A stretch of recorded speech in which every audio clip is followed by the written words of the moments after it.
When I hear a baby cry, when I see the blue, blue sky, I feel a love so warm, a prince of calm. He watches over me, and I know He cares for me. I talk to Him each day when I pray, because He loves me. He left to give His Son to die. It's not time to wonder why, but to believe, because He loves me. I've forsaken all my sins, and I'll be at home with Him eternally.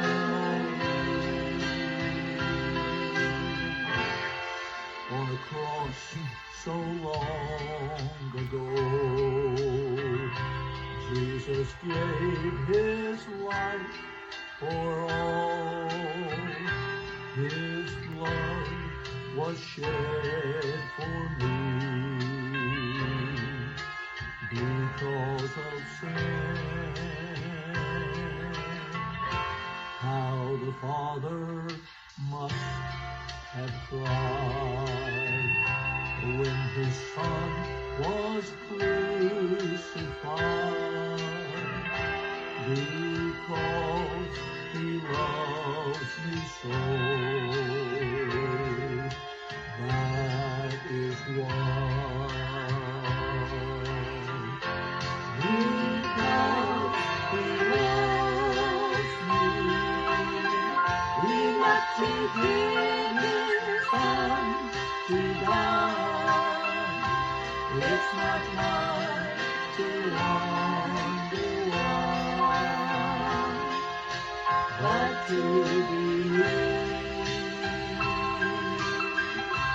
Because He loves me, I've forsaken all my sins, and I'll be at home with Him eternally. And I'll be at home with Him eternally. All because He loves me.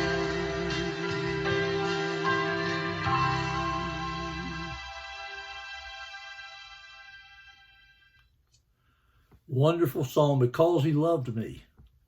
He gave His life on Calvary. Well, we've been looking over the last few days at the prayer of the Lord in the Garden of Gethsemane. We saw when He was betrayed by Judas and arrested there, carried to the house of Cephas, the high priest, and was being questioned. Many false witnesses had come against Jesus in those days and were talking about what He had said and what He hadn't said in their testimony. Their witness could never agree. And so the high priest stood up in the midst and asked Jesus, said, "Answerest thou nothing for what these say against thee?" And of course, He held His peace, the Bible tells us. And so He moves on towards the cross of Calvary, knowing that He's headed there to die for the sins of the world. When Cephas said, "Art thou the Christ, the Son of the Blessed?"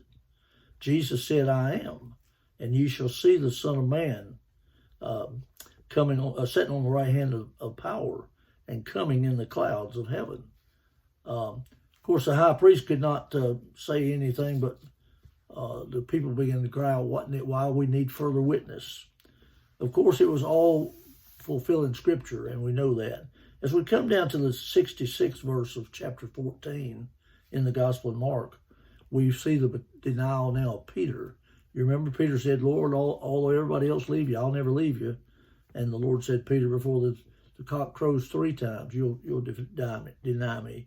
And as Peter was beneath in the palace, there cometh one of the maids of the high priest. Verse 67, and when she saw Peter warming himself, she asked upon him and said, she looked upon him and said, and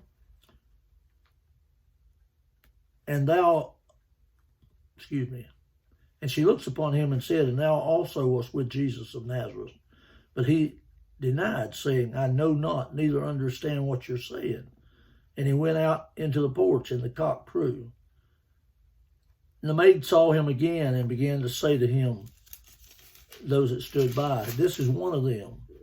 And he denied again. And a little after then they stood by again and said to Peter, surely thou art one of them, for you are a Galilean, and thy speech betrayeth thee. But he began to curse and to swear, saying, I know not this man of whom you speak. And the second time the cock crowed. And Peter called to mind the word that Jesus said unto him, before the cock crows twice, thou shalt deny me 3 times. And when he thought thereon, he wept. Now, we always look at Peter and say, how in the world could Peter deny him? He's there with him.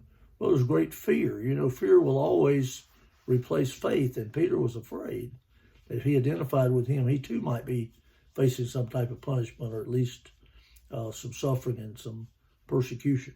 And so he denied him. But before we get too hard on Peter, let's ask ourselves today, as we go forth today into a world that's filled with wickedness and sin, and we have opportunity to be lights unto the world by letting them know that we believe Jesus, we trust in Jesus, we know he died for us, and we want them to know him too. And as we go out to witness like that, we have to be very careful that our testimony is not betrayed of us when we say one thing and do something else. Peter had said, Lord, I'll never deny you, even though everybody leave you. And yet he did, even as Jesus had told him he would.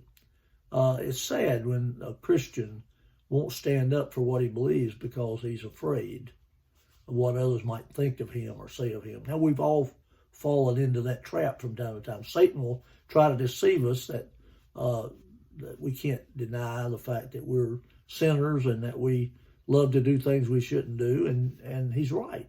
We are sinners, and we do things that we shouldn't do, that really betray our witness of Christ for being Christians.